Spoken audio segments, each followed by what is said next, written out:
मधुरं मधुरं स्वरूपं कर्मापिते च मधुरं मधुरा स्मृतिश्च बुद्धिं प्रबोधय प्रभो मधुबोधशक्तिं विद्यां प्रयच्छ परमां परिभावयामि। कोमलं कूजयन् वेणुं श्यामलोऽयं कुमारकः वेदवेद्यं परं ब्रह्म भासतां हृदये मम। कूजन्तं राम रामेति मधुरं मधुराक्षरम् आरुह्य कविता शाखां वन्दे वाल्मीकिकोकिलं। निगमकल्पतरोर्गलितं फलं शुकमुखादमृतद्रवसंयुतं पिबत भागवतं रसमालयं मुहुरहो रसिका भुवि भावुकाः। तृणादपि सुनीचेन तरोरपि सैतुना अमानिना मानदेन कीर्तनीय सदा हरिः। नारायणाखिल गुरो भगवन् नमस्ते। शिवाय नमः शिवलिंगाय नमः तन्मे मनः शिवसंकल्पमस्तु सर्वे भवन्तु सुखिनः। श्री राम जय जय राम। श्री राम जय श्री राम जय जय राम। श्री राम जय श्री राम जय जय राम। श्री राम जय धर्म की अधर्म का प्राणियों में विश्व का गौमाता की गोहत्या भारत सर्वभूत हृदय धर्म सम्राट श्री स्वामी करपात्री जी महाराज की, श्री जगन्नाथ महाप्रभु की, श्री बलभद्र महाप्रभु की, भगवती सुभद्रा देवी की। हर हर महादेव।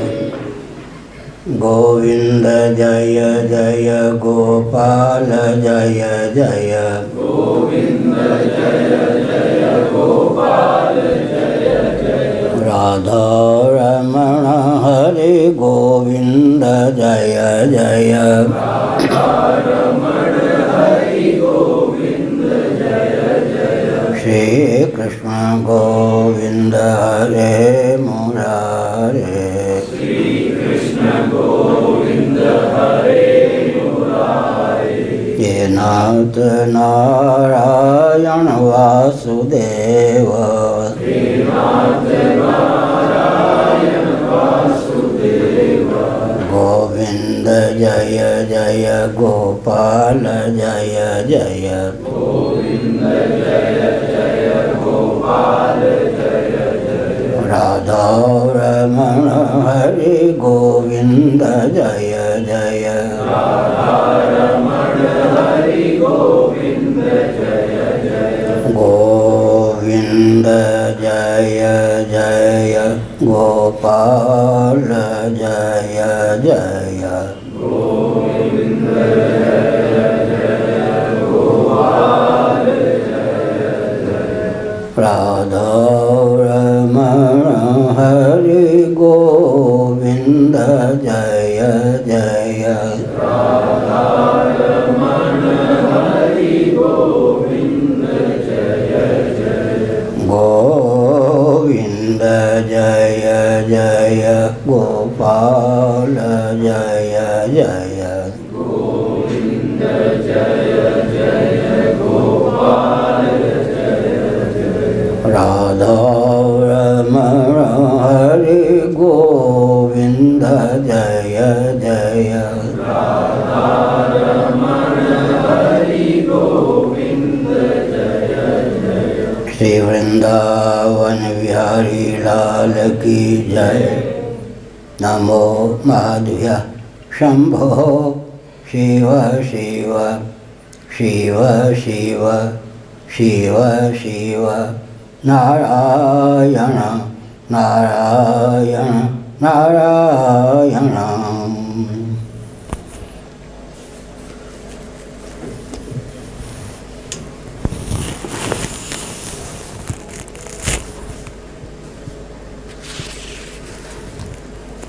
निभृतमरुन्मनोक्षधरो योगयुजोर्यदयन्मुनयोपासते तदरयोऽपि ययुस्मरणात् स्त्रियौरगेन्द्रभोगभुजदण्डविषक्तधियो वयमपि ते समाः समुद्रसौङ्घ्रिसरोजसुधा कैहनुवेदवतावरजन्ममलोग्रसरं यत उदगादृशिर्यमनुदेवगणा उभये तर्हि न सन्न च सदुभयं न च कालदव किमपि न तत्र शास्त्रमवकृष्य शयित यदा।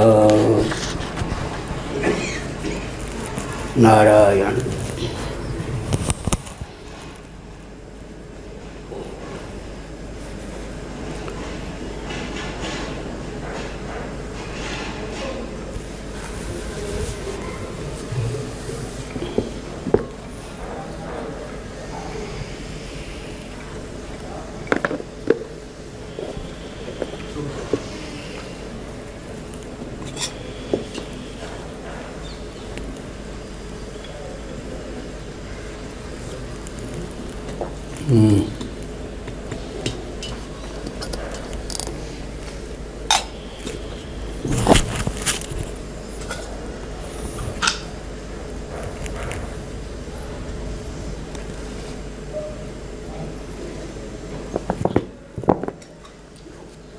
नारायण नारायण नारायण।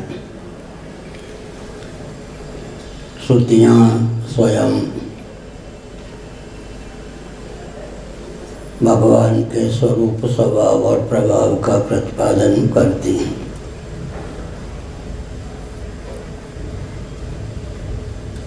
वेदांत प्रस्थान के अनुसार भगवान सच्चिदानंद स्वरूप सिद्ध होते हैं। वे कारणातीत हैं, कारणोपाधिक हैं और लीला पूर्वक समय समय पर श्री रामकृष्ण आदि विविध रूपों में अवतीर्ण भी होते हैं। अतः वेदादि शास्त्रों में उनके निर्गुण निराकार, सगुण निराकार, सगुण साकार तीनों रूपों का कथन है, प्रतिपादन है। तीनों रूपों की समर्चा समारा का वर्णन है, तीनों रूपों के समाराधन का निरूपण है। अपने जीवन में भी यह न्याय चरितार्थ है, नए क्रियान्वित है। जागृत में हम स्थूल शरीर से तादात्म्यपन्न होने के कारण सगुण साकार होते हैं। स्वप्नावस्था में अंतश्चिंतित वपु वासना की प्रगल्भता से हमको सुलभ होता है, उसमें तादात्म्यपत्ति के कारण हम सगुण साकार होते हैं। सुषुप्ति में सगुण निराकार होते हैं, अविद्योपाधिक होने के कारण स्वरूपता निरुपाधिक धरातल पर हम निर्गुण निराकार ही सिद्ध होते हैं। यद्यपि सूक्ष्म शरीर सगुण निराकार सिद्ध है, कर्मेंद्रियाँ भी सगुण निराकार, ज्ञानेंद्रियाँ भी सगुण निराकार, अंतःकरण भी सगुण निराकार, प्राण भी सगुण निराकार।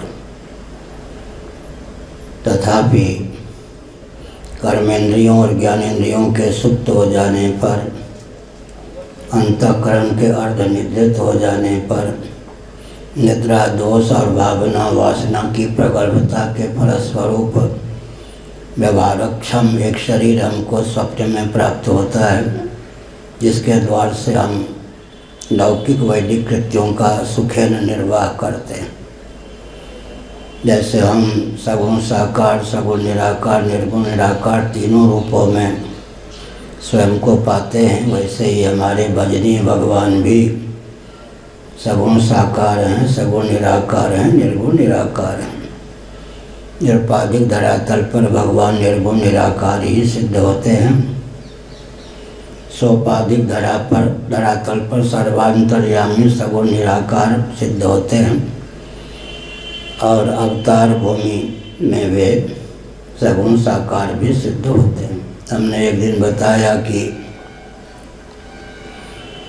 आज समाजी सज्जन आदि भगवान को सगुण निराकार ही मानते हैं। इसके पीछे भी एक सिद्धांत है। वैशेषिक दर्शन के अनुसार, न्याय दर्शन के अनुसार, शेश्वर सांख्य सिद्धांत के अनुसार, शेश्वर सांख्य का अर्थ ही योग हो जाता है। शेश्वर सांख्य सिद्धांत योग प्रस्थान के अनुसार, कुरान और बाइबल की सीमा के अनुसार भगवान सगुण निराकार ही सिद्ध होते हैं। कारण क्या है? जिनके मत में भगवान जगत के केवल निर्माता हैं, अर्थात निमित्त कारण हैं, जगत के रूप में स्वयं को उद्भाषित नहीं करते, अर्थात अभिन्न निमित्तोपादान कारण नहीं है, उनके मत में भगवान सगुण निराकार ही सिद्ध होते हैं। पिछले दिनों हमने बताया कि अजोपि सन् अव्ययात्मा भूतानाम ईश्वरोपि सन्, भगवद गीता के 4 अध्याय में भगवान श्री कृष्णचंद्र का यह वचन सन्निहित है। भगवान ने यहाँ तीनों रूपों का प्रतिपादन किया है। स्वयं को अज अनादि अव्ययात्मा कहकर निर्गुण निराकार अपने रूप को ख्यापित किया है। भूतानाम ईश्वरोपि सन्, मैं भूतों का, प्राणियों का, पंचभूतों का नियामक हूँ, प्रकृति का भी नियामक हूँ, ऐसा कहकर भगवान ने अपने सगुण निराकार स्वरूप को ख्यापित किया है। संभवामि युगे युगे संभवामि आत्म माया कहकर भगवान ने अपने सगुण साकार रूप को ख्यापित किया है। अतः भगवान के तीनों रूपों की आराधना करनी चाहिए। न्याय सिद्धांत मुक्तावली के लेखक महोदय ने मंगलाचरण में भगवान श्री कृष्ण को जगत का बीज कहा। राजीव लोचन नामक उनके लाडले प्यारे शिष्य ने कहा, गुरुदेव, हम शिष्यों पर अनुग्रह करने के लिए आपने जो ग्रंथ लिखा है उसकी टीका भी आप स्वयं कर दें। उन्होंने अपने द्वारा विरचित ग्रंथ की टीका करनी प्रारंभ की। अब उनका मंगलाचरण ही उनके लिए प्रतिबंधक सा बन गया। मंगलाचरण में उन्होंने श्री कृष्ण को जगत का बीज कहा था। वैशेषिक और न्याय प्रस्थान के अनुसार तो भगवान जगत के उपादान कारण सिद्ध नहीं होते, तो बीज का अर्थ उन्होंने किया कि यहाँ कोई उपादान न समझ ले। ग्रंथकार ने बीज शब्द का प्रयोग निमित्त कारण के अर्थ में किया। तो एक सीमा होती है, उस सीमा का अतिक्रमण करके विद्वान मनुष्य भी कुछ बोल नहीं सकते, लिख नहीं सकते। तो वैशेषिक दर्शन के अनुसार भगवान जगत के बीज हैं का अर्थ करना पड़ता है, निमित्त कारण है, न कि उपादान। यद्यपि बीज कहने पर उपादान कारण ही सिद्ध होता है, लेकिन अपने प्रस्थान की सीमा में अर्थ का संकोच भी अभीष्ट है, अनुमत है। इसलिए न्याय सिद्धांत मुक्तावली कार ने अपने द्वारा विरचित मंगलाचरण में जो बीज शब्द का प्रयोग किया था श्री कृष्ण के लिए, उसका अर्थ निमित्त कारण करना पड़ा। श्री कृष्ण के भक्त थे, लेकिन श्री कृष्ण कौन? तो हमने अभी बताया कि अवतार की स्फुट मान्यता तो उन्हीं के यहाँ चरितार्थ होती है जिनके यहाँ ईश्वर जगत के निमित्त और उपादान दोनों कारण सिद्ध होते हैं। अगर केवल निमित्त कारण है तो साक्षात अवतार ईश्वर नहीं ले सकते, लेते भी नहीं। इसलिए हमने पिछले दिनों बताया कि स्वामी दयानंद जी ने मुक्त जीव का अवतार माना है श्री रामकृष्ण आदि को, साक्षात जगदीश्वर का अवतार उन्होंने नहीं माना। क्यों? अपने प्रस्थान की सीमा में ही बोलने और लिखने की मर्यादा प्राप्त है। तो यहाँ पर श्रुतियाँ स्वयं भगवान की स्तुति करती हैं। अतः व्यावृत्या तन्निरसनेन पंचदशी कार्य विद्यारण स्वामी जी ने एक प्रश्न उठाया कि निर्गुण निराकार जो भगवत तत्व, परमात्मा तत्व या ब्रह्म तत्व है, उसकी उपासना संभव ही है या नहीं। तो उन्होंने कहा उपासना संभव है। तो कैसे संभव है? बहुत अच्छा उन्होंने सैद्धांतिक धरातल पर तथ्य उद्भाषित किया। जिसका ज्ञान हो सकता है उसका ध्यान भी हो सकता है, और जिस विधा से ज्ञान हो सकता है उस विधा से ध्यान भी हो सकता है। या तो कोई स्वीकार करे कि निर्गुण निराकार परमात्मा तत्व का ज्ञान होता ही नहीं ज्ञान होता तो मोक्ष कैसे होगा। जब निर्गुण निराकार परमात्मा तत्व का ज्ञान होता है, जिस विधा से ज्ञान होता है उस विधा से ध्यान भी हो सकता है। अतः निरसनेन तद व्यावृत्या, शिव महिम्न स्तोत्र और वेदस्तुति के अनुसार अतः निरसनेन तद व्यावृत्या, जो कुछ अनात्मक प्रपंच है उसका निषेध करने पर, निरसन करने पर अवशिष्ट परमात्मा तत्व का बोध होता है। या तो इस प्रकार से कहा गया कि भगवान का ज्ञान होता है तो ध्यान भी हो सकता है। जिसका ज्ञान होता है उसका ध्यान भी होता है। जो ज्ञेय होता है वह ध्येय भी होता है। अतः निरसनेन, इसलिए हमने अपने ग्रंथों में 20-25 साल पहले लिखा कि विधि गर्भित निषेधमुख और निषेध गर्भित विधिमुख से महावाक्यों की ब्रह्म में प्रवृत्ति होती है। विधि गर्भित निषेधमुख, बाहर से निषेध परिलक्षित हो लेकिन विधि गर्भित हो, और बाहर से विधि परिलक्षित हो लेकिन अंतः निषेध हो। इस प्रकार से सत्यम ज्ञानमनंतम ब्रह्म, विज्ञानमानंदम ब्रह्म, सत्यम ब्रह्म। विधिमुख से भगवान का प्रतिपादन किया गया, भगवान को सत्य कहा गया। ज्ञानम ब्रह्म, विधिमुख से भगवान का प्रतिपादन किया गया। आनंदम ब्रह्म, आनंदो ब्रह्म, विधिमुख से भगवान का प्रतिपादन किया गया। अनंतम कहकर निषेध मुख से भगवान का प्रतिपादन किया गया। केवल निषेध मुख से ही भगवान का प्रतिपादन किया जाए तो शेष कुछ नहीं रहेगा, शून्य ही हाथ लगेगा, अभाव ही हाथ लगेगा। अब अनंतम निषेध मुख से प्राप्त है शब्द, लेकिन अपने लक्ष्यार्थ को इंगित करने में समर्थ है या नहीं। इसलिए हमने एक वाक्य बनाया था कभी, भगवत कृपा से, गुरु गोविंद ग्रंथ की कृपा से, विधि गर्भित निषेध मुख से अनंतम इत्यादि पदों की भगवान में प्रवृत्ति होती है। सत्यम इत्यादि की प्रवृत्ति निषेध गर्भित विधिमुख से होती है। इस प्रकार विधि गर्भित निषेध मुख से, निषेध गर्भित विधिमुख से भगवत तत्व का प्रतिपादन संभव है। 3 लोक से मथुरा न्यारी, ये कहावत है। हम लोग मथुरा मंडल में ही हैं, तो बहुत बढ़िया प्रश्न उपस्थापित किया गया। एक दिन हमने यहाँ कहा भी था, धर्म तो भव्य पदार्थ है, अनुष्ठेय है। वेदादि शास्त्रों के द्वारा ही धर्म का ज्ञान हो सकता है। मना कल्पित विधा से धर्म का ज्ञान हो ही नहीं सकता, अनुष्ठेय है। लेकिन ब्रह्म तो भव्य नहीं, भूत सिद्ध तत्व है, उसका ज्ञान तो विधिमुख से हो सकता है। या पूर्व पक्ष प्रस्थापित किया गया।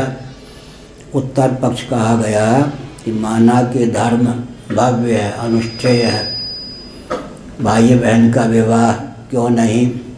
और वैज्ञानिक धरातल पर रक्त परीक्षण कराते रहिए, तालमेल नहीं बैठेगा, कब पहुँचेंगे निष्कर्ष पर। इसलिए तस्मात् शास्त्रम प्रमाणम ते, अगर हमको विधि निषेध का पालन करना है तो अवश्य करें। क्यों करें?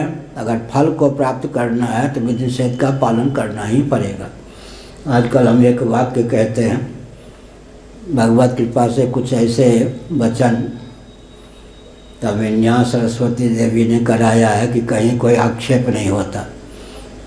पहले 100 वर्षों तक 50, 25, 10 वर्षों तक शास्त्रार्थ होता रहता, वो सब बंद है आजकल। क्यों?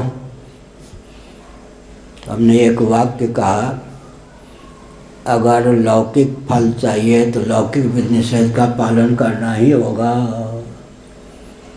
यातायात के नियम तो कोई वेदादि शास्त्र सम्मत नहीं है आजकल, वो तो ट्रैफिक यातायात के नियम लौकिक हैं, लौकिक मनुष्यों के द्वारा निर्धारित किए गए हैं। लेकिन हमको यात्रा करनी है तो लोक का प्रसिद्ध जो विधि निषेध उनका अनुपालन करना होगा। अमेरिका में राइट हैंड साइड, तो भारत में लेफ्ट हैंड साइड, ये कल्पित मर्यादा। लोक में भी कल्पित मर्यादा का अनुपालन करना होता है यात्रा करनी है तो। लौकिक फल की प्राप्ति के लिए लौकिक विधि निषेध का अनुपालन अपेक्षित है। वेदादि शास्त्र सम्मत फल की प्राप्ति के लिए वेदादि शास्त्र सम्मत विधि निषेध का अनुपालन आवश्यक है, अनिवार्य है। यहाँ लौकिक जो विधि निषेध हैं, भ्रम प्रमाद करना पाठक विप्रलिप्सादि दोष दूषित हो सकते हैं। भ्रम प्रमाद करना पाठक, करण माने इंद्रियाँ, अपाठक माने उनकी अदक्षता, सुनने में कुछ कठिनाई है, पूरे बहरे भी नहीं हैं, कान पूरा काम भी नहीं करता है, तो हो सकता है कुछ कहा गया हो कुछ सुन लें। तो भ्रम प्रमाद करना पाठक विप्रलिप्सा, इन सब से छल, विप्रलिप्सा का अर्थ होता है छल। मनुष्य के वचन में भ्रम प्रमाद करुणा पाठक विप्रलिप्सा आदि दोषों का सन्निवेश हो सकता है। इसलिए वेदों को मनुष्य कर्तृक जीव कर्तृक नहीं माना गया। वैशेषिकों ने ईश्वर कर्तृक माना। तो हमारे पूज्य गुरुदेव ने प्रश्न उठाया कि ईश्वर तो सर्वज्ञ सर्वशक्तिमान है, वेदों को ईश्वर कर्तृक माने तो क्या आपत्ति है? तो उन्होंने बड़े प्रेम से एक आक्षेप जड़ दिया। भ्रम प्रमाद करना पाठक विप्रलिप्सा में भ्रम प्रमाद करना पाठक तो ईश्वर में संभव नहीं है, विप्रलिप्सा कथनचित संभव है। छल छल कर टारे उतास व्रत प्रभु सुर कारज की। ईश्वर भी देवताओं का कार्य संपादन करने के लिए कभी कभी छल का उपयोग करते हैं। इंद्र के गुमान के दमन के लिए भगवान ने गिरिराज का पूजन करवा दिया, इंद्र को अंगूठा दिखा दिया। श्री कृष्णावतार में भी राम जी क्या उन्हें मर्यादा पुरुषोत्तम हैं, कहीं कहीं छल का उपयोग वो भी करते हैं। खोज मारी प्रथम हाँ क्यों अयोध्यावासी ने कहा कि आप वन में रहेंगे तो हम भी वन में ही रहेंगे, सब प्रस्थान कर गए। भगवान ने योग निद्रा का आलम्बन लेकर कहा कि इन सबको योग निद्रा की प्राप्ति व्याप्ति हो जाए। भगवान विश्राम की स्थिति में थे, अयोध्यावासी जो साथ चल रहे थे सब सो गए। भगवान ने कहा कि अयोध्या की ओर ले चलो रथ, ये जगेंगे तो होगा कि भगवान ने हमारे अनुनय विनय को मानकर क्या किया, वनगमन की भावना छोड़ दी, अयोध्या लौट गए। खोज मारी, फिर यूँ करके वन की ओर ले चलो। तो मर्यादा पुरुषोत्तम होने पर भी राम जी को भी कहीं छल का उपयोग करना पड़ा। हमारे पूज्य गुरुदेव कहते थे अगर ईश्वर का वचन ही मानेंगे वेदों को तो हो सकता है कहीं उसमें भी विप्रलिप्सा का सन्निवेश हो। छल पूर्वक भी भगवान कोई कार्य करते हैं जीवों के हित को ध्यान में रखते हुए। इसलिए हम लोग भगवान के द्वारा वेद को उपदिष्ट मानते हैं। तेने ब्रह्म हृदय आदि कवये मुह्यन्ति सूरया, यह इसका अर्थ है भगवद विरचित भी वेद नहीं। जैसे भगवान पर ब्रह्म अनादि हैं वैसे शब्द ब्रह्म को भी अनादि मानते हैं। भगवान के निश्वास कल्प हम वेदों को मानते हैं। निश्वास कल्प का अर्थ क्या होता है? तुलसीदास जी ने एक विशेषण लगा दिया, जाकी सहज श्वास श्रुतिचारी।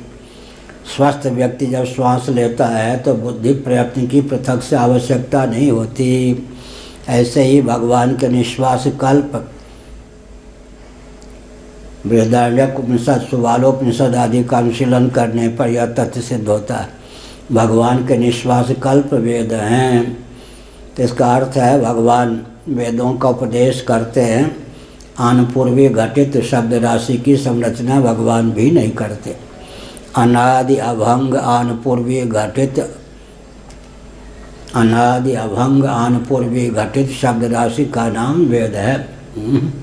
अनादि अभंग गणानान्त्वा गणपति ग्वं हवामहे, उसमें क्रम भी नहीं बदलेगा। अनादि अभंग आनपूर्वी घटित शब्द राशि का नाम वेद है। तो फिर आगे क्या कहेंगे? सच्चिदानंद स्वरूप सर्वेश्वर वेदों का उपदेश करते हैं। अनादि अभंग आनपूर्वी घटित शब्द राशि का यथावत उपदेश करते हैं। पुराणों में जो ज्ञान का चित्रण है, ज्ञान तो अपौरुषेय है, लेकिन चित्रण की शैली में आनपूर्वी में परिवर्तन हो जाता है। लेकिन वेदों में ज्ञान ही नहीं, उनके ज्ञान के प्रतिपादक जो शब्द हैं या ज्ञान को प्रतिपादित करने वाली जो शब्द राशि हैं, उनकी आनपूर्वी में परिवर्तन नहीं होता। अनादि अभंग आनपूर्वी, पूरा वाक्य क्या होगा?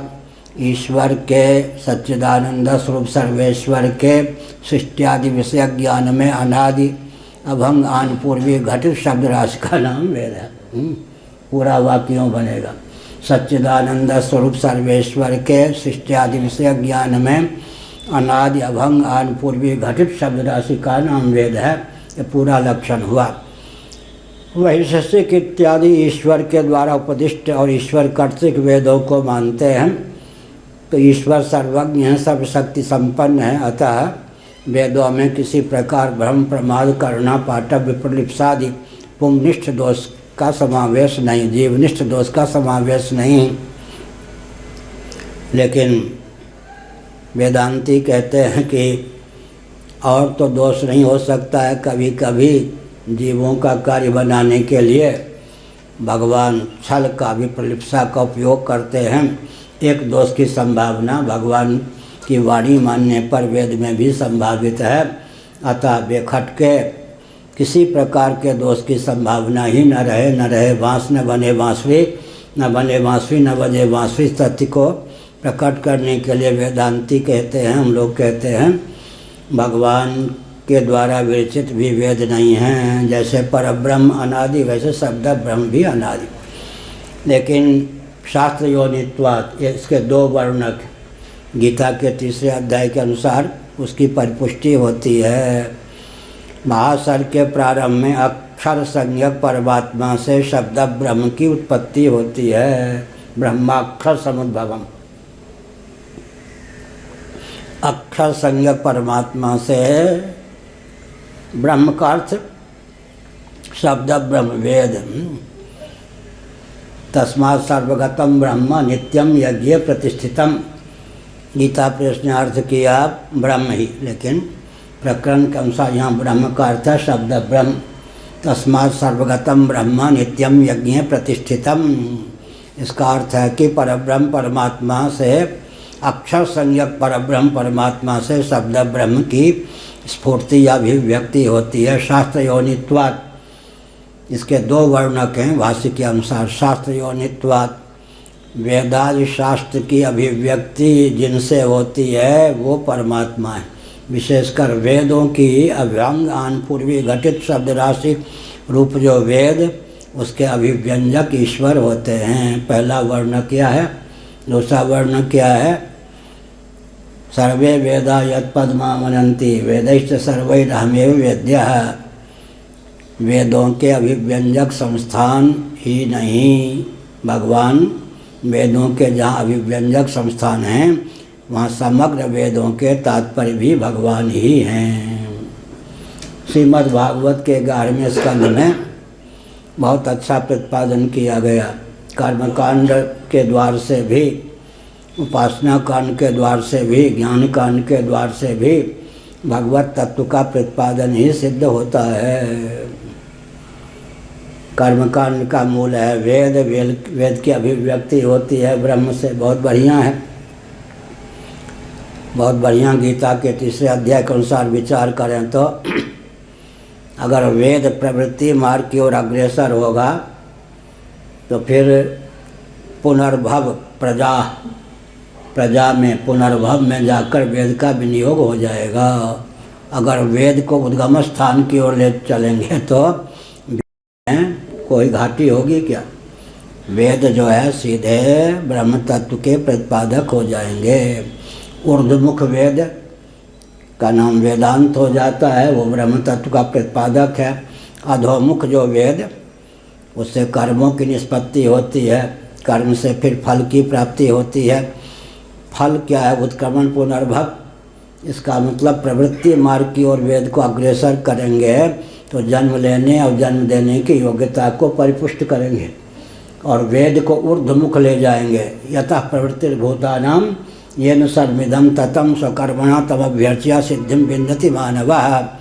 वेदों की प्रवृत्ति जहाँ से हुई है ऊर्ध्वमुख कर देंगे तो विष्णु पुराण के अनुसार 80% कर्मकांड परक मंत्र, 16% उपासना कांड परक मंत्र, 4% ज्ञान कांड परक मंत्र।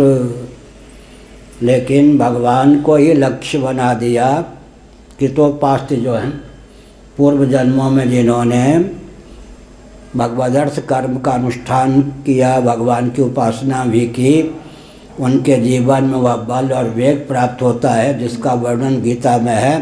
ततः पदम तत्परिमार्गितव्यम यस्मिन् गता न निवर्तन्ते भूयः।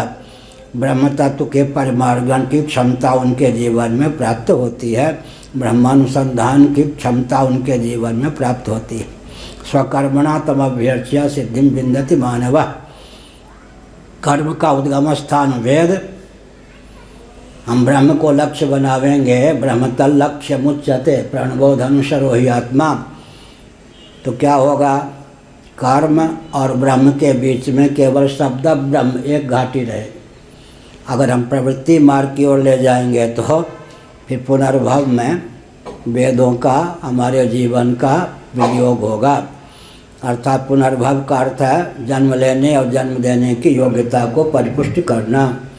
किसी की लाली बन गए, किसी का लाला बन गए, किसी को लाली बना दी, किसी को लाला बना दिया। ये भी आवश्यक है वंश परंपरा की रक्षा के लिए। पिछले दिनों हमने बताया, यहाँ भी कई बार प्रश्न किया गया। इस बार जहाँ जाते हैं लगभग एक ही प्रश्न होता है। प्रश्न की भी लहर चलती है, प्रश्न की भी लहर चलती है। तो हमने एक संकेत किया। क्या संकेत किया? ये जो वेदादि शास्त्र हैं इनके अनुसार अगर प्रवृत्ति को पालते हैं तो प्रवृत्ति का पर्यवसान निवृत्ति में हुए बिना नहीं रह सकता। शास्त्र सम्मत भगवान शंकराचार्य ने अपने भाष्य में लिखा, उनको छेड़ो मत, भले ही वो सकाम हो। अगर किसी व्यक्ति ने शास्त्र का आलम्बन लिया है, शास्त्र सम्मत कर्मकांड किसी के जीवन में प्रतिष्ठित है, छेड़ो मत। अपने आप वो एक दिन विरक्त हो जाएगा। भगवत प्राप्ति का मार्ग उसका प्रशस्त हुए बिना नहीं रहता। लेकिन जो शास्त्रीय मार्ग पर नहीं चलते, वेदादि शास्त्रों को नहीं मानते, उनको समझाने की आवश्यकता है। समझाने की विधा क्या है? जितने भौतिकवादी हैं उनको समझाने की विधा क्या हो सकती है? क्या होता है मालूम है? ध्यान दे रहे? चुलबुल, रबड़ी, कचौरी, मालपुआ, घेवर आदि का नाम लेने पर इनके जो रसिक हैं जिह्वा में पानी आ जाए। और हम जब शब्द का उच्चारण करते हैं पूरा मुँह लार से भर जाता है। हमको शब्द के उच्चारण में उतना स्वाद मिलता है जितना औरों को रबड़ी, कचौरी। इसलिए बहुत बोलने में स्थिति गड़बड़ हो जाती। पूरा शब्द में कितना रस है उसका आस्वादन हम लोग करते हैं। पूरा मुँह लोहा से भर जाता है एकदम। क्यों? रसो वैसा, रसस्वरूप परमात्मा का रस। ये जो जिह्वा है ना, पूरे से विग्रह में अंग में सबसे चमत्कार युक्त अंग कौन है? जिह्वा। दो दो नहीं, तीन तीन इंद्रियों को व्यक्त करने के संस्थान इसमें हैं। बोलते समय वाक का नाम कर्मेंद्री और रसनेन्द्रिय, त्वगिंद्रिय तो आपाद मस्तक व्यापक है। दो ज्ञानेन्द्रिय, एक कर्मेंद्रिय को व्यक्त करने का संस्थान कोई है तो जिह्वा है। पिटवा भी दे, माला भी पहनवा दे क्या जूते भी लगवा दे फूलों की माला भी पहना दे, ये बहुत विकट है। दो दो ज्ञानेंद्रिय एक कर्मेंद्रिय को व्यक्त करने का संस्थान। इसलिए रसो वैसा रसोप्यस्य परम दृष्ट्वा निवर्तते विषया विनिवर्तन्ते निराहारस्य देहिनः रसवर्जम रसोप्यस्य परम दृष्ट्वा निवर्तते। श्री रामानुजाचार्य जी के अनुसार दो इंद्रियां बहुत प्रबल हैं। परमात्मा रस स्वरूप है, तो रस को ग्रहण करने वाली इंद्रिय रसनेन्द्रिय, रस को त्याग करने वाली इंद्रिय जननेन्द्रिय, इन दोनों पर नियंत्रण है तब तो ठीक, नहीं तो गए गेल भैंस पानी में। मैथिली में बोलते हैं, भैंस अगर पानी में चली गई तो कब आएगी लौट के नहीं कह सकते। उसको क्या कहते, कीचड़ भी प्रिय है, गर्मी उसके शरीर में इतने होते हैं कि वो चली गई तो चली गई, वो नहाती रहेगी, गेल भैंस पानी में। इसलिए दो इंद्रिय बहुत विचित्र। रसवर्जम रसोप्यस्य परम दृष्ट्वा निवर्तते। परम रस स्वरूप परमात्मा के अनुभव की क्षमता तब आएगी जो रस को ग्रहण करने और त्याग करने वाली इंद्रिय पर विशेष रूप से नियंत्रण होगा। जिह्वा बहुत चटोरी है, ठाकुर जी के नाम पर है जाए 56 भोग और ठाकुर जी के नाम पे चटोरे बन जाओ क्या, बहुत बढ़िया। आज ठाकुर जी की इच्छा है बस आम का भोग लगे। हमारे यहाँ एक क्या है पवन, वो कहते सेब आदि पाते पाते तो मन अब भर गया है, किसी पर अनावश्यक प्रतिबंध नहीं लगाना चाहिए। भोग भोगने की इच्छा है तो मर्यादा की सीमा में उसे खूब भोग भोगने दीजिए, अंत में उपरामता होगी। तो इतने कितना है, इतने डलिया में फल था, तो ऐसी सेकंड में या जहाँ ये स्लीपर में होंगे तो फल पाना शुरू किया पवन जी ने। एक मुसलमान सज्जन भी यात्री थे, 3 घंटे लगा फल पाने में। तो मुसलमान सज्जन 3 घंटे 4.5 लो, ये तो साक्षी है, 4.5 घंटे फल पाने में लगा। पाते रहे, रोकते रहे। मुसलमान को उतरना तो उसने कहा बाबा याद तो आएगी जरूर आपकी। अब कहा पवन जी साथ में रहते हैं, आम से अभी मन नहीं भरा है, बाकी सेब आदि से मन भर गया। प्रतिबंध लगा देते तो ठीक नहीं ना। इसीलिए रसवर्जम रसोप्यस्य परम दृष्ट्वा निवर्तते। रसनेन्द्रिय पर संयम करना बहुत कठिन। ठाकुर जी के नाम पर ही सही, बहुत बढ़िया भोग लग जाए। आज यहाँ के जो गोस्वामी आदि थे, बिहारी जी आदि के लिए भोग लगवाते थे, अपने तो मधुकरी में जो सूखी रोटी आदि मिले वही खाते थे। ठाकुर जी के नाम पर भी जीव चटोरी ना हो जाए, इसका ध्यान रखना चाहिए। क्या ठाकुर जी के नाम पर भी आज ठाकुर जी की इच्छा है खीर बन जाए। हाँ, इसलिए पूज्यपाद स्वामी अखंडानंद सरस्वती महाराज कहते थे शास्त्र सम्मत सुपाच्य भोजन होना चाहिए।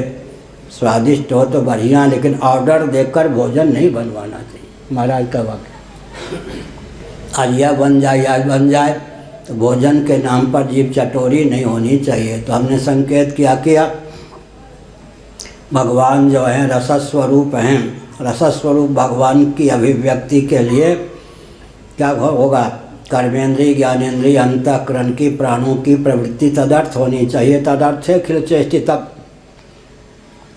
कोई भी प्रवृत्ति पालें या निवृत्ति पालें, मन में ध्यान रखना चाहिए इस प्रवृत्ति या निवृत्ति का साक्षात या परंपरा से उपयोग और विनियोग भगवत प्राप्ति में है या नहीं। इस प्रवृत्ति या निवृत्ति का साक्षात या परंपरा से उपयोग भगवत प्राप्ति में संभावित है या नहीं। अगर है तो प्रवृत्ति भी बढ़िया, निवृत्ति भी बढ़िया। इसलिए शंकराचार्य जी ने कहा जो शास्त्र सम्मत मार्ग पर चलते हैं उनको छेड़िए मत, सकाम भी हैं तो रहने दीजिए, वो तो अपने आप गंतव्य तक पहुंच जाएंगे। लेकिन जो भौतिकवादी हैं वो इंद्रियात्मवादी होते हैं। चेतना विशिष्ट शरीर को जो आत्मा मानते हैं वो इंद्रियात्मवादी होते हैं। इंद्रियों की गति केवल वर्तमान तक होती। रुक क्यों गया, धीरे से बोलना, हमारा अभ्यास इसी ढंग से है, गति तीव्र गति से बोलना।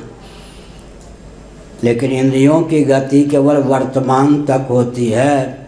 तो जितने भौतिकवादी होते हैं वो मुक्की खाते हैं। क्यों खाते हैं?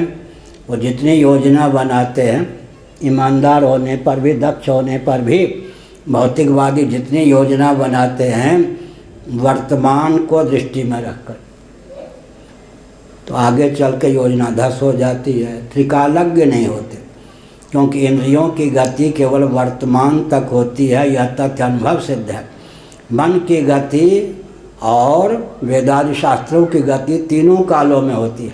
इसलिए तैत्तिरीय उपनिषद में मनोनिष्ठ वेदादि शास्त्रों को माना गया। वेदादि शास्त्र कहाँ रहेंगे? ये तो ग्रंथ हैं, श्रीमद् भागवत तो ग्रंथ है ना। हम इस श्रीमद् भागवत को अपने जीवन में लाना चाहें तो श्रीमद् भागवत कहाँ प्रतिष्ठित होगा? मन में। तैत्तिरीय उपनिषद के अनुसार मन में क्यों प्रतिष्ठित होगा? क्योंकि मन की गति कालगर्भित और कालातीत अव्याकृतादि, अव्याकृतादि जो अव्याकृत और ब्रह्म, कारण ब्रह्म और कारणातीत ब्रह्म का नाम अब क्या है? कालातीत। कालातीत परमात्म तत्व, कालगर्भित पदार्थों में और कालातीत पदार्थों में भी मन की गति होती है। इंद्रियों की गति केवल वर्तमान तक होती, मन की गति तीनों कालों में होती है और वेदादि शास्त्रों की गति भी तीनों कालों में होती है। जैसे कि कल मैंने कहा वेदादि शास्त्रों का बीज है ओम, सर्वे वेदा यत्पद्मामनन्ति यच्चत्रिकालातीतम तदप्योंकारे एव। कालगर्भित ही नहीं अपितु कालातीत जो परमात्म तत्व है उसका प्रतिपादन भी वेदादि शास्त्रों के द्वारा ही होता है। इसलिए मन हमारे पास है। मन की विशेषता क्या है? केवल वर्तमान तक ही मन सीमित नहीं, भूत और भविष्य में भी मन की गति है। काल, काल, काल क्या चीज़ है? काल गर्भित और कालातीत दोनों में मन की गति है। सूत संहिता में काल को निरूपित किया गया। श्रीमद् भागवत के दूसरे तीसरे स्कंद में काल को ख्यापित किया गया। काल की परिभाषा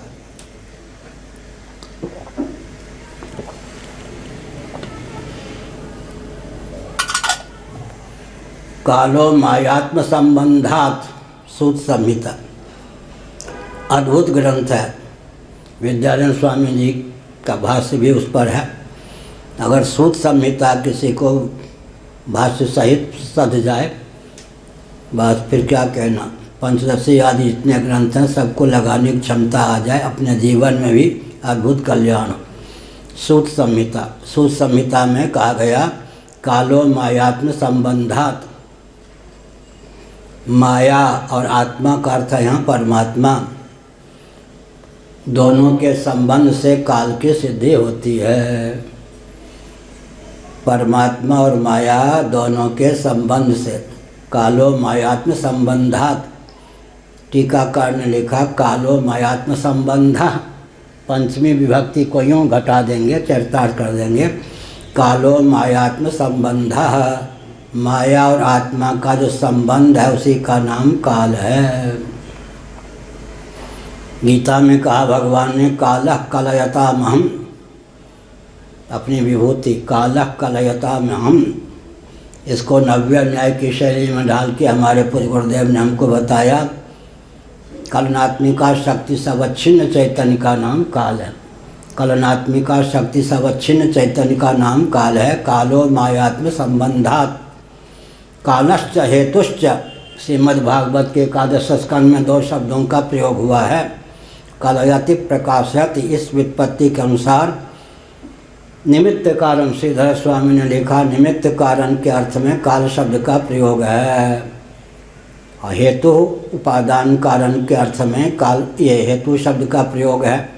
कालो मायात्म संबंधात, संयोग द्विष्ठ होता है।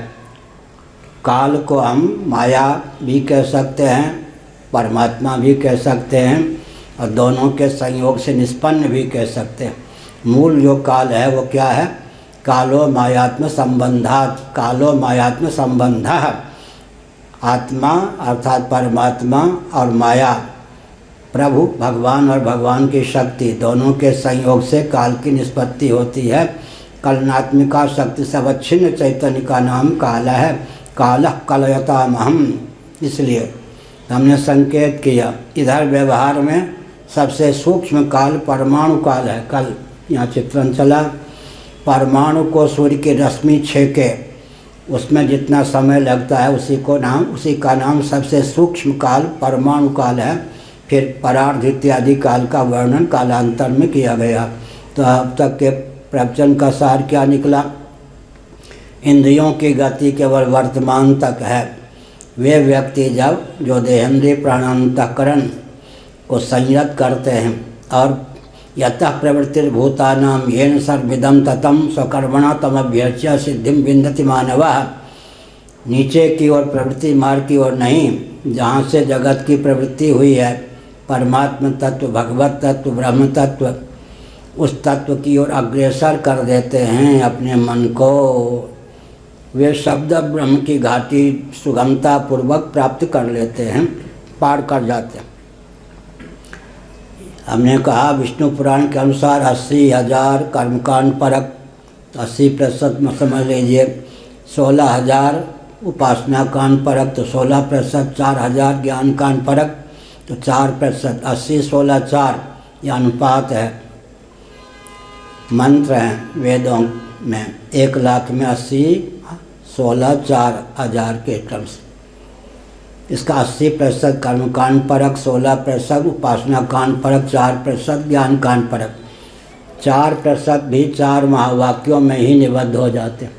4 महावाक्य भी एक प्रणवात्मक महावाक्य में निबद्ध हो जाता है। ओम इत्येकाक्षरम ब्रह्म, पूरे वेद का बीज क्या है? ओम, प्रणव। प्रणव की व्याख्या अगर ठीक से करें तो पूरा ब्रह्मांड जितना भी कुछ लोक परलोक है, परमात्मा तत्व, सबका प्रतिपादन केवल ओम इत्येकाक्षरम ब्रह्म प्रणव की व्याख्या से सबकी व्याख्या हो जाती है। पूरे विश्व का आदि भौतिक, आध्यात्मिक, आदि दैविक धरातल पर अगर हम वर्णन करना चाहें तो प्रणव का आलम्बन लेके कर सकते हैं। प्रणव के स्थान पर ही कल या आज बताया गया था क्लीम, ह्रीम, ये सब जो बीज मंत्र हैं ये तांत्रिक प्रणव हैं। सूत संहिता के अनुसार प्रणव का ही प्रकारांतर स्वरूप है राम, यह नाम। अष्टोत्तर शत उपनिषदों में तारक ब्रह्म के रूप में 2 ही का नाम, या तो ओम या राम। अष्टोत्तर शत उपनिषदों में तारक ब्रह्म, ब्रह्म माने शब्द ब्रह्म, तारक माने तारने वाला, ओम या राम, ये जो 2 नाम हैं इन्हीं को तारक ब्रह्म कहा गया उपलक्षण विधा से। इसलिए राम की बात कल हमने कही। हेतु कृषाणु भानु हिम कर को, अग्नि, सूर्य और चंद्रमा के बीज राम। अग्नि का बीज है, आ भानु सूर्य का बीज है, मो चंद्रमा का बीज है। तो राम कहने पर राम तत्व कौन है? सूर्यस्यापि भवेत् सूर्य, कल कहा था। अग्नि के भी अग्नि, सूर्य के भी सूर्य, चंद्र के भी चंद्र का नाम है राम तत्व। भगवान नाम में, राम नाम में अग्नि बीज, सूर्य बीज और चंद्र बीज का सन्निवेश है। यदादित्य गतम तेजो जगत भासयते खिलम यच्चंद्रमसि यच्चाग्नौ तत्तेजो विद्धि मामकम, गीता में कहा गया। इसका मतलब सूर्य के भी सूर्य, अग्नि के भी अग्नि। हमारा आपका नामकरण होता है ना, नाम, जन्म के बाद नामकरण होता। नामकरण, हमारा आपका नामकरण जो है, समष्टि नाम तो सबका एक ही है ना, वैश्वानर, हिरण्यगर्भ और ईश्वर, यही तो प्राज्ञेश्वर। जागृत में जो हमारा नाम है साक्षी का, अग्नि प्रधान है, हम वैश्वानर हैं। स्वप्नावस्था में सूक्ष्म प्रपंच की दृष्टि से जागृत में भी हमारा नाम हिरण्यगर्भ, हिरण्यगर्भ संवर्तताग्रे, सूर्य परक है। और प्राज्ञेश्वर नाम जो हमारा है वो चंद्र परक है। जीवों का जो नामकरण किया गया है अग्नि, सूर्य और चंद्र परक। कल हमने एक संकेत किया था, अग्नि सोमात्मकम विश्वम, अग्नि सोमात्मकम जगत।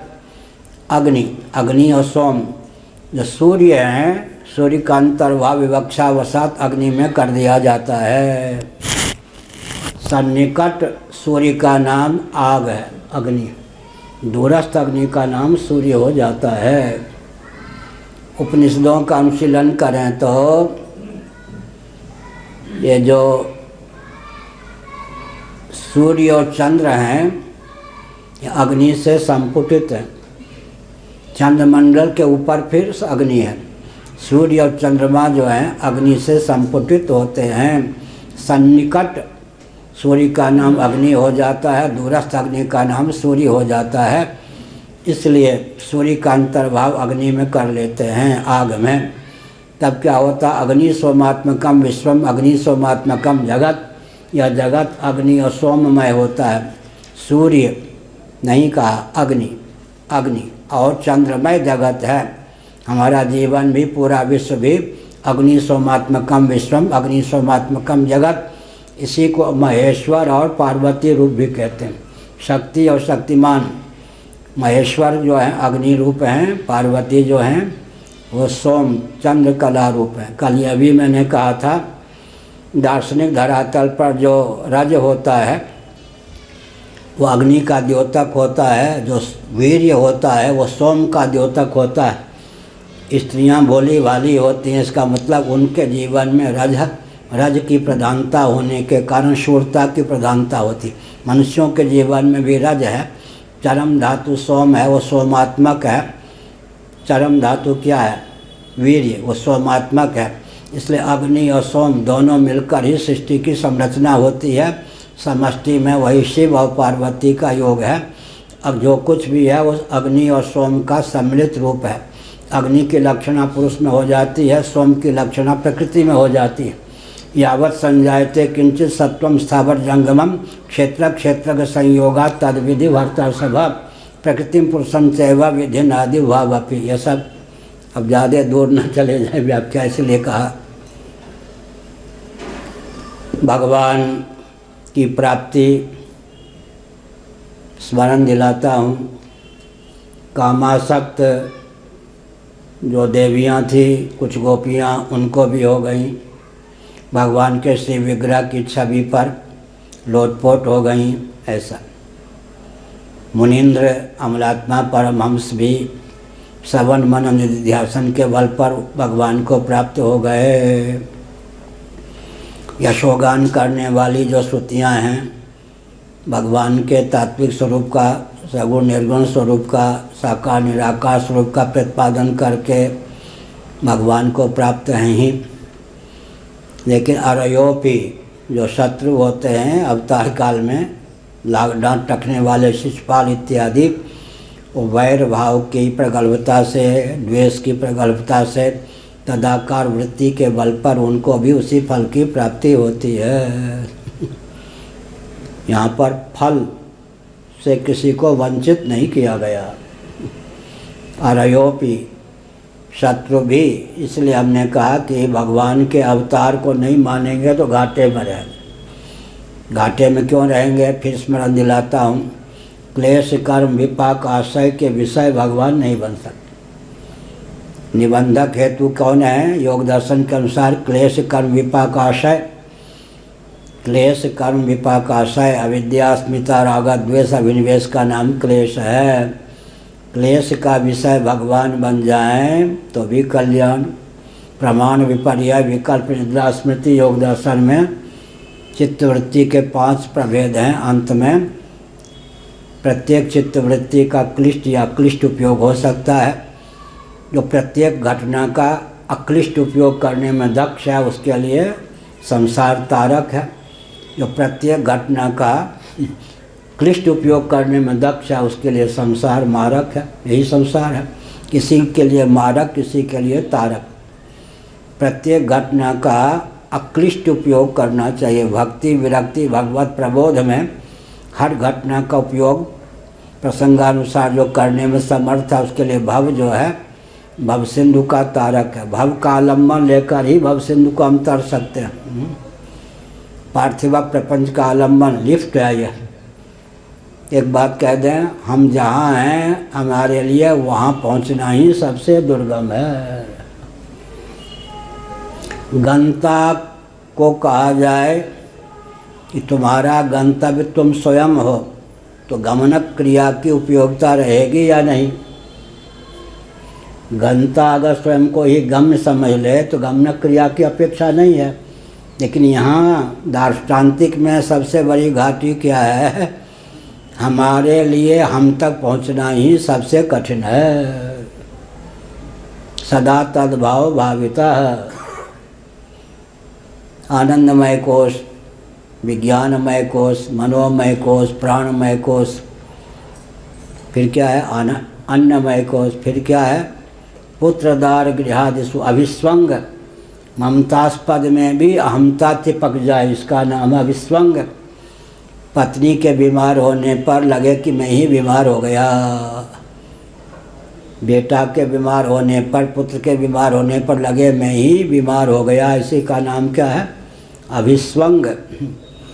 यहाँ तक कि दीवार में जाला पड़ जाने पर लगे कि मेरे छाती पर ही जाला पड़ गया, मुंह पर ही। महापुरुष अपने को भी नहीं छोड़ते, दृष्टांत बनाते। एक दंडी स्वामी पूज्यपाद स्वामी विष्णु आश्रम जी महाराज ने बताया, मिश्र शिक्षालय, ऐसे वो अलीगढ़ का सही था, ब्रज का प्रभाव है ना अलीगढ़ पर, ब्रज क्षेत्र तो है ही ना, तो ऐसे ही बोलते थे, बड़े लाड प्यार से रखते थे हमको, भोजन नहीं पूछते थे कभी। शायद ही कोई महात्मा हो जो लोगों को भोजन भी पूछता। बाबा लोगों की बड़ी विचित्र गाथा, अपने तो पालेंगे, साथ वालों को पूछेंगे भी नहीं मराया जिया। ये नहीं, वो भी पूछते नहीं थे कभी। लेकिन हमसे कहा सुन, हमने कही है, मैं शंकराचार्य के पद पर नहीं था, कभी आश्रम में मत बनाना। हमने कहा ठीक है। फिर कहा क्यों, कहा मैंने, हमने कहा बोलिए। ये सब देखो, अब ये दीवार में कहीं जाला लग जाए तो भगवा कपड़ा से मैं पोंछता हूँ। एक दिन पोंछ रहा था, उन्होंने कहा, तो मैंने सोचा गुरुजी ने जो कासाय वस्त्र दिया इसलिए कि जाला पोछो इसे। क्या इतना राग हो जाता है एक मकान बनाने पर भी, कासाय वस्त्र का उपयोग भी व्यक्ति जाले को हटाने में करता है। ममता बहुत विकट, ममता देवी, वो माया देवी नहीं, ममता मैंने कहा। ममता तू न गई मेरे मन ते। ममता जो है वो क्या मकान में भी सन्निविष्ट हो जाए। पुत्रदार गृहादिषु, गृहादिषु भी कहा या नहीं, घर इत्यादि, घर इत्यादि में भी ममता लग जाए। इसका अर्थ क्या होता है, जीव जो है बहुत विकट। मैंने अपने ग्रंथों में लिखा है, इदमतास्पद को ममतास्पद, ममतास्पद को अहमतास्पद, फिर अहमतास्पद को ममतास्पद, ममतास्पद को इदमतास्पद बनाने की क्रिया चलती रहती। इस पर ध्यान गया। हम आप क्या करते, चलो एक लोटा ले लिया, कमंडल ले लिया, यमुना जी के तट पर चले गए, प्यास लगी। यमुना जी इदम कोटि की है ना प्रवाह। अब लोटा या कमंडल में ममत्व जुड़ गया। दुकान पे जब लोटा कमंडल था तब इदम, खरीदते ही मम। अब मम किसमें है, कमंडल में मम बुद्धि, मेरा कमंडल, मेरा जलपात्र, उसमें जल भर लिया। देखते देखते यमुना जी मम हो गई। इदम को मम बना लिया, ममतास्पद लोटा में कमंडल में यमुना जी को भरा।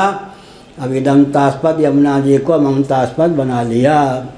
प्यास लगी, 2-4 घुट पानी पी लिया, आम बना लिया। अहमतास्पद शरीर में पहुँचते ही यमुना जी आम हो गई। कालांतर में पसीना, फिर मूत्र का वेग, मूत्र का त्याग किया उस स्थान पर, वो गंदे नाले में मिल गया मूत्र। अब वो फिर क्या हुआ, मेरा मूत्र।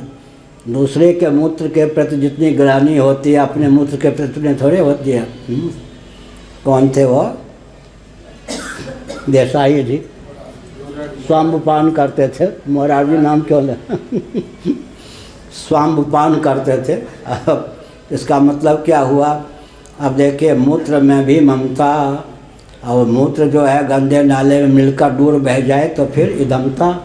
जीव क्या करता है, देखते देखते इदमतास्पद को ममतास्पद, ममतास्पद को हमतास्पद बना लेता है, कालक्रम में हमतास्पद ममतास्पद का रूप धारण कर लेता है, ममतास्पद फिर खिसक करके इदमतास्पद का रूप धारण कर लेता है। इस प्रकार से तो यहाँ पर कहा गया भगवान की विशेषता क्या है, विशेषकर अवतार काल में ये न के न प्रकार न कृष्णाकार भगवदाकार वृत्ति होनी चाहिए, चाहे अविद्या के बल पर हो जाए, चाहे अस्मिता के बल पर हो जाए, चाहे राग के बल पर हो जाए, चाहे द्वेष के बल पर हो जाए, चाहे अभिनिवेश के बल पर हो जाए। भगवद अर्थ कर्म के भी हम भव सिंधु को तर सकते हैं। यहाँ तक कि काम मोहित गोपियाँ, उनको भी भगवान बहुत बढ़िया कल परसों कहा गया श्रीधर स्वामी के शब्दों में, श्री वल्लभाचार्य जी के शब्दों में, प्रमेय बल विषय महिमा, विषय के बल पर और प्रमेय के बल पर व्यक्ति का उद्धार हो जाता है। भगवान अगर प्रीति के विषय हो जाएं तो प्रीति तारक हो जाती है, मारक नहीं। प्रीति का भी अक्लिष्ट हो जाता है उपयोग। अब यहाँ कहा गया प्रभो स्वयं श्रुतियों ने कहा आपको कौन जान सकता है। भगवान को जानना कठिन है। कैसे कठिन? कल उदाहरण दिया था अग्नि की एक चिंगारी, अग्नि की एक चिंगारी, अग्नि समूह, अग्निपुंज को जलाने के लिए चले, अग्नि की चिंगारी अग्नि में ही पड़ जाए, अपने उद्गम स्थान में ही पड़ जाए तो प्रचंड अग्नि को जलाने में समर्थ नहीं, उससे एकीभूत होकर उसमें विलीन होने में समर्थ है। ऐसे जल की, समुद्र में जल ऊपर उठे, जल की बूंद ऊपर उठे और जल में ही समा जाए समुद्र रूप। ऐसे ही हमने संकेत किया। क्या संकेत किया? हम जो जानने चलेंगे भगवान को तो कार्योपाधिक जीव कारणोपाधिक परमात्मा को कैसे जानेगा? वहाँ तो समर्पण के अलावा और कोई चारा नहीं। क्या कार्योपाधिक जो जीव है बुद्धि का उपयोग करेगा भगवत तत्व के लिए, तो कारण के था पता को तो नहीं प्राप्त कर सकती वो बुद्धि। अंत में समर्पण, इसलिए भक्ति की समर्पण योग की महिमा है। अग्नि की एक चिंगारी अग्नि को जलाने चले, अग्नि की दायिका शक्ति का था पता लेने चले, और कोई चारा नहीं, तुम भी उसमें विलीन हो जाओ। समुद्र की एक लहर या एक बूंद समुद्र के गहराई था पता लगाने चले तो उसमें विलीन हो जाओ। इसलिए समर्पण के अलावा और कोई गति नहीं। समर्पण समर्पण। कार्योपाधिरयं जीवः कारणोपाधिरीश्वरः कार्य कारणताम हित्वा पूर्ण बोधो वशिष्यते। हम अगर भगवान को जानने चलें तो कार्योपाधिक हैं। हमारी बुद्धि अपने उद्गम स्थान भगवान की जो उपाधि है उसमें मिल जाएगी। था पता क्या? विलीन हो जाना ही था पता प्राप्त करना है। इसी प्रकार से जीव क्या करे? भगवान तो कारणोपाधिक है, उनको हम जानने चलेंगे। कार्योपाधिरयं जीवः, तो हमारी उपाधि कौन है? बुद्धि। हमारी उपाधि कौन है? अंतःकरण।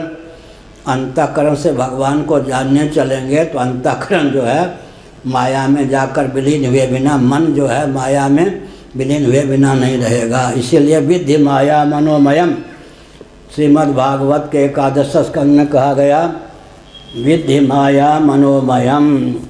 यह जो संसार है दो प्रकार की महिता से युक्त है। एक होता है जगत, एक होता है संसार। जगत और संसार, कुछ उपनिषदें ऐसी हैं जहाँ जगत और संसार दो शब्दों का प्रयोग एक साथ हुआ है। तो गीता में भी काम राग बलान्वितम, जो काम का अर्थ होता है वही राग का भी अर्थ होता है। दो पर्यायवाचक शब्द एक साथ प्रयुक्त हो जाएं तो अब अंतर भेद कर लेना चाहिए। मधुप, मधुकर, नींद जरूर आती है प्रवचन में, हाँ, अन्य समय नहीं आती। बहुत ये भी एक अच्छा है। पूज्य गुरुदेव कहते थे कथा में कोई सो जाए, कैप्सूल खाने पर भी, इंजेक्शन लेने पर भी नींद ना आवे कथा में आके सो जाए इतना तो लाभ हुआ ही। लेकिन दूसरी ओर कथा में सोना खोना भी है। अर्जुन सुभद्रा जी को लक्ष्य करके, सुभद्रा जी के बहाने गर्भस्थ शिशु को लक्ष्य करके अभिमन्यु गर्भ में थे, कथा सुना रहे थे कि एक क्षत्रिय वीर चक्रव्यूह में कैसे प्रविष्ट करे।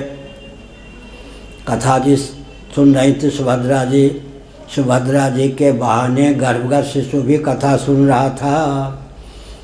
लेकिन एक क्षत्रिय वीर या कोई भी वीर चक्रव्यूह में प्रविष्ट होकर चक्रव्यूह का भेदन करके निकले कैसे, इसका वर्णन कर रहे थे। सुभद्रा जी को नींद आ गई, गर्भस्थ शिशु को भी नींद आ गई। आगे चलकर ऐसा योग बना,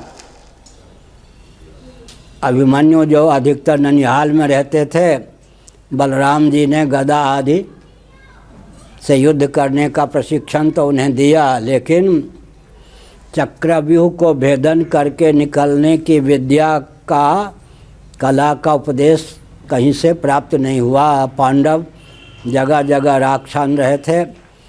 सुभद्रा जी अगर प्रवचन में सोई ना होती तो बेटे को खोती नहीं। कभी कभी प्रवचन में सो जाना पूत को खोने के बराबर हो जाता है। और नींद ना आवे, कैप्सूल खा करके भी प्रवचन में नींद आ जाए तो कोई बात नहीं। हमने तो ऐसे ऐसे वक्ता को देखा है, ओम हरि जी थे मैनपुरी के, वो कहते थे श्रोता तो हमारे सोते हैं महाराज, प्रवचन करता करता मैं भी सो जाता हूँ। हो ही गया थे, वो बीच बीच में झपकी भी लेते थे। तो क्या अर्थ हुआ? हमने संकेत किया सावधान, नींद आना तो बढ़िया है, लेकिन कभी कभी ऐसा भी होता है सुभद्रा जी का सोना गर्भगत शिशु के सोने में, माता सो जाती है तो गर्भगत शिशु भी सो जाता है। उसका संपर्क इस ढंग से होता है नल से कि माता को नींद आ गई तो गर्भगत शिशु को नींद आना ही है। जब चक्रव्यूह के भेदन का वर्णन कर रहे थे अर्जुन, तब सुभद्रा जी को नींद आ गई तो बच्चा भी सो गया। इसलिए अभिमन्यु को कालांतर में गर्भ के बाहर आने पर चक्रव्यूह को विदीर्ण करके निकलने का ज्ञान नहीं प्राप्त हुआ, निकलने की विद्या और कला प्राप्त नहीं हुई। विद्या और कला में क्या अंतर है? शुक्र नीति, वाग विन्यास के द्वारा विद्या की अभिव्यक्ति होती। मूक व्यक्ति भी जिसका संपादन कर सके उसका नाम कला। साइंस और आर्ट, विद्या और कला। मूक गूंगा व्यक्ति भी जिन कार्यों का संपादन कर सके उनका नाम कला है। वाग विन्यास के द्वारा जिसकी सिद्धि हो सके उसका नाम विद्या है। तो आज के प्रवचन का अर्थ हुआ, कौन अपने कारण स्वरूप, जीव जो है कार्योपाधिक है, बुद्धि से हम लोग संपन्न हैं, देहेंद्रिय प्राणांतकरण सब कार्य हैं। करुणात्मक सूक्ष्म शरीर है जिसमें ज्ञानेंद्रिय कर्मेंद्रिय अंतःकरण प्राण का सन्निवेश है। कारणोपाधिक भगवान और कारुणातीत परब्रह्म परमात्मा, कारणोपाधिक भगवान को जानने चलेंगे तो जानते जानते विलय होने के अलावा कोई मार्ग नहीं रहेगा। क्या? अग्नि की चिंगारी अपने उद्गम स्थान का था पता लेने चले, उसको जलाने चले, उस पर कारगर होने चले, कारगर क्या होगी? स्वयं विलीन हो जाएगी। समुद्र की एक तरंगमाला या एक बूंद समुद्र का था पता लेने चले तो विलय के अलावा और कोई चारा नहीं। इसलिए अब उद्गम स्थान जो भगवान हैं उनमें मनोनिवेश का प्रयास करना चाहिए, मन को भगवान में रमाने का प्रयास करना चाहिए। अभ्यासाद रमते यत्र, एकाएक संसार में रचा पचा जो मन है भगवान में रमता नहीं। बहुत विचित्र बात है, भगवान में एकाएक रमता नहीं। उदाहरण दे दूं, तम्बाकू खाने वाले को सौंफ दे दो उल्टी कर देगा। एक हमारे कोई गुरु भाई थे गृहस्थ, व्याकरण का अच्छे विद्वान थे, सुना है कि बाबा हो गए, एक बार कहीं देखा भी था, मिलना जुलना नहीं। तम्बाकू ऐसे खाते थे, हमने मना किया, गोरखपुर के थे, गृहस्थ थे, बाद में सुना है बाबा हो गए, कहीं देखा भी था। ऐसे व्यक्ति हम लोगों से मिलते थे। तो उन दिनों पित्त बहुत उभरता था, प्राय हमारे लिए गर्मी में रोज़ उल्टी होने ही होने, और कोई शीतल वस्तु आदि पाने की क्षमता नहीं थी मैंने किसी से रुपया पैसा मांगता नहीं था, तो गर्मी में रोज़ उल्टी होने ही होना। खैर, तो हमारे साथ चिन्मयानंद जी सरस्वती थे, अब तो ब्रह्मलीन हो गए। वो चिन्मयानंद जी नहीं, हमारे साथ रहे। ये चिन्मयानंद जी दैवी संपद वाले भी मेरे विद्यार्थी रहे यहाँ, जो गृह मंत्री का उपगृह मंत्री भी रहे। यहाँ सुखदा आश्रम में रहते थे पहले, हमसे पढ़े भी हैं। हम तो भूल गए थे, हमसे स्वयं कहा जब थे गृह मंत्री कि आपसे मैंने पढ़ा भी है। बात ठीक है। तो हमने कहा, हमारे चिन्मयानंद जी से हमने कहा कि थोड़ा सौंफ होता है ना, ऐसे कर रहे थे वो तम्बाकू खाने वाला ने सोचा ये स्वयं तम्बाकू खाते हमको मना करते, तो उसने यूँ हाथ बढ़ा दिया, उसको वाकई तम्बाकू है। हमने चिन्मयानंद जी को थोड़ा संकेत किया, दे दीजिए। उसने समझा तम्बाकू है, मुँह में डाला। उसके बाद उसने क्या 2 मंजिला पर थे केदार घाट, थूका। हमने बुला के कहा, थूक क्यों? धोखा हो गया हमारे। क्या? वो तो सौंफ था। तो हमने कहा, सौंफ खाने पर थूकने? आपको नहीं मालूम, तम्बाकू खाने वाले को तम्बाकू का चस्का चढ़ जाने पर सौंफ से उल्टी का वेग होता है और सौंफ खाने वाले को अगर तम्बाकू दे दें, सर्वथा विपरीत बुद्धि हुई। या नहीं? हमने कहा, अच्छी बात है, एक गुरु तुम भी हो गए। सौंफ खाने वाले को तम्बाकू दे दें तो उल्टी का वेग होगा, तम्बाकू खाने वाले को अगर सौंफ दे दें तो इसलिए अभ्यासाद रमते यत्र। ये जो कथा है, एकाएक कथा में रस की अनुभूति नहीं होती, रसस्वरूप तो है, इसलिए व्यक्ति को होता है कब बंद होगी कथा। 1 मिनट बैठेगा फिर भगेगा, 1 मिनट बैठेगा फिर भगेगा। क्या? धीरे धीरे जो है भगवत कथा अमृत का चस्का लगता है। जब चस्का लगता है तो यदनुचरित लीला कर्ण पीयूष विप्रट, बहुत बढ़िया गोपांगनाओं ने बाबाओं की वकालत की। सपद गृह कुटुम्बम दीन मुस्सिज दीना भाव ये विहंगा भिक्षुचर्याम चरंती। ये बाबा लोग कंगाल मत समझो। हाँ, यहाँ ये सब बाबा हैं, कोई भी कम है कोई कुछ है, ये सब बहुत ऊंचे ऊंचे हैं। लाखों करोड़ों पर हाथ फेर सकते थे ये लोग, सर्विस करते या और भी कुछ पढ़ते। वो सब इकलौता बेटा, ये सब इकलौता बेटा अपने घर के, वो भी वो हरियाणा वाले बहुत ऊंचे स्कॉलर ये सब। हमने क्या कहा, गोपियों ने कहा ये सब इनको दीन दरिद्र मत समझो। आइए महान भाव, भगवान की कथा ने, कथा सुधा ने, भगवान के कथा अमृत ने इनको इस घाटी पर आने के लिए विवश कर दिया।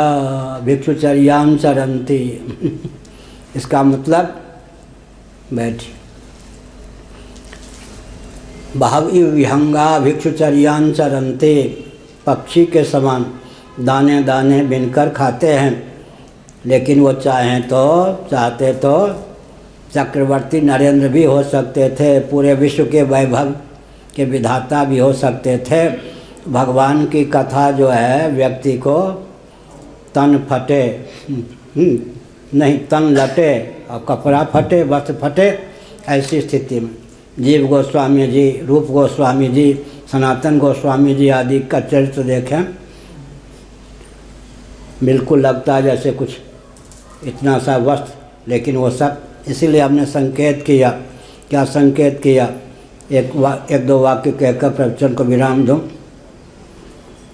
लोग समझते हैं कि वैराग्य जो होता है वो घाटे का है काम, अमुक विरक्त हो गया तो घाटे का नहीं।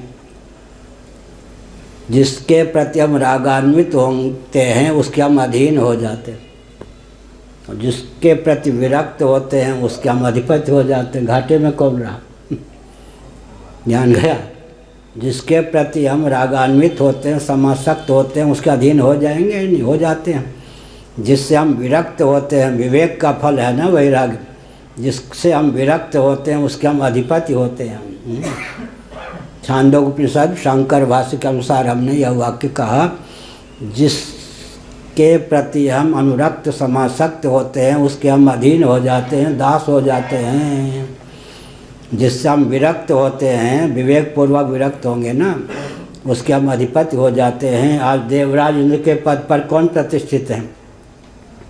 मर्त्यलोक में, बृहद भारत में, मांत्रिक याग में अधिकृत थे, सतकुल में उत्पन्न थे।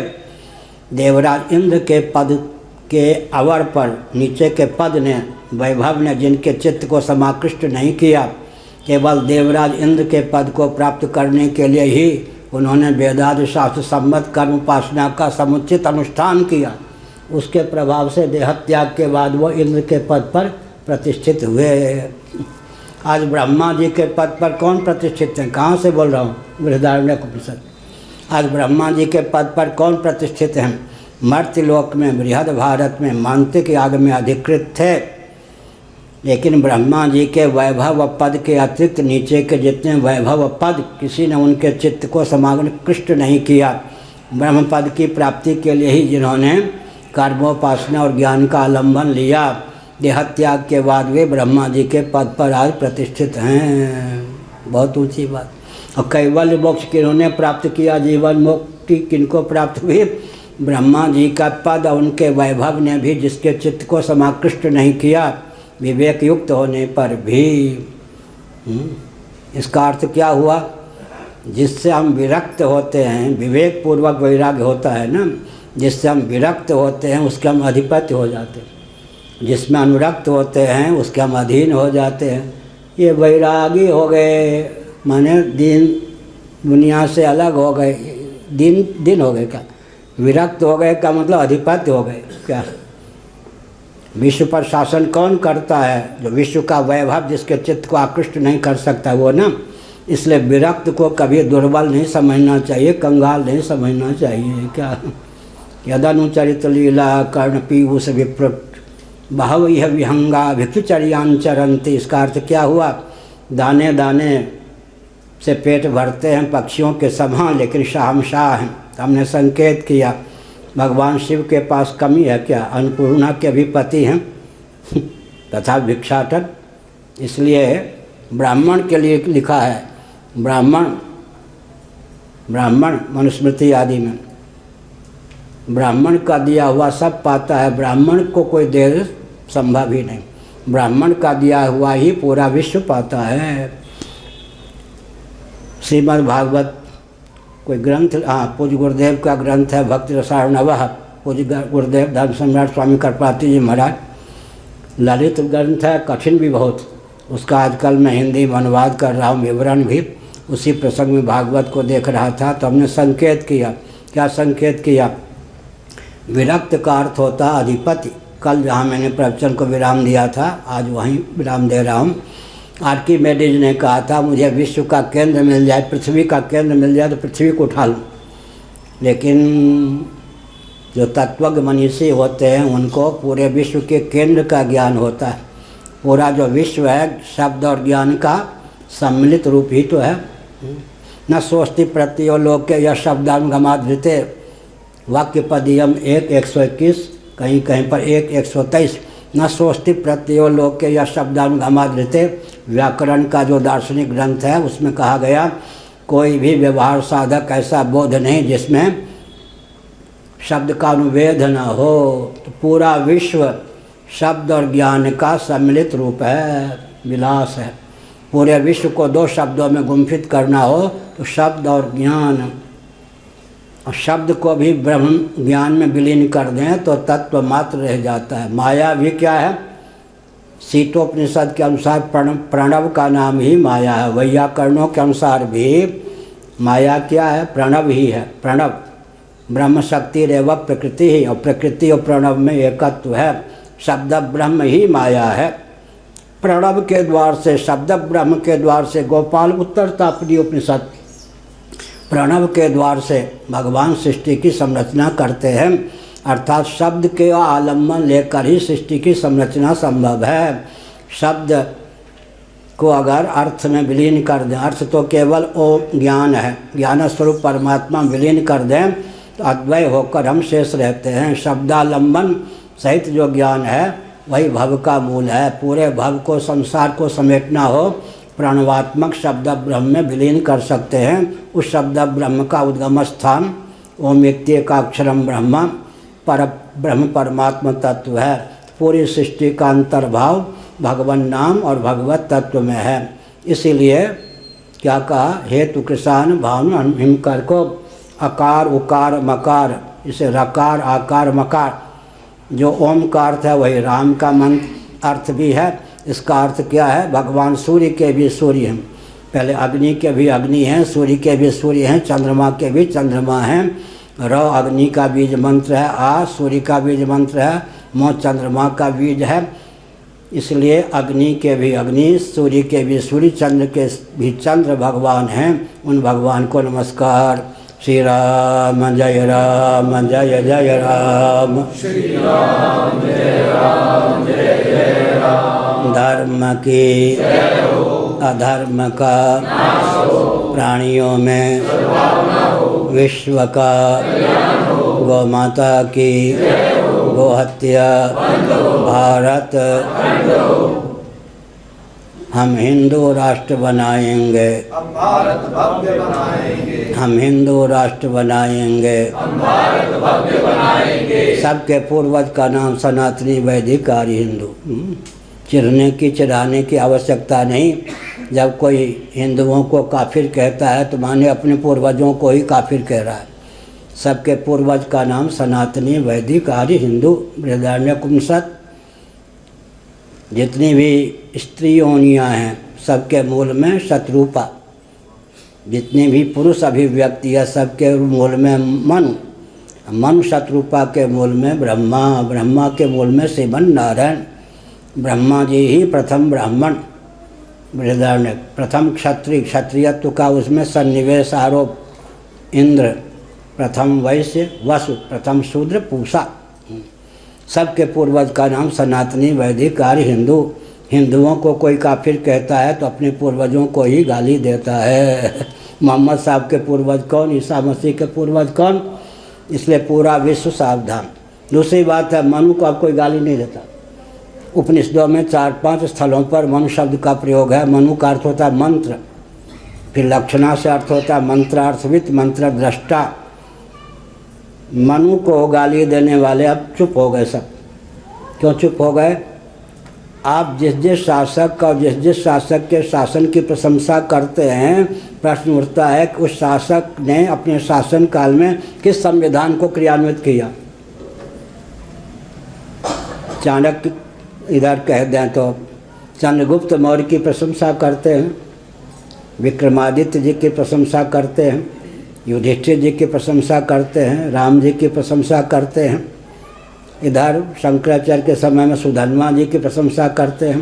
फिर चलते चलते रघुदिलीप इत्यादि की प्रशंसा करते हैं।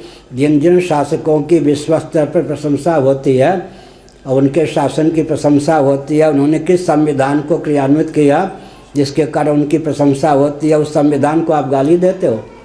संविधान को गाली देते हो और संविधान को क्रियान्वित करने वाले की प्रशंसा करते हो।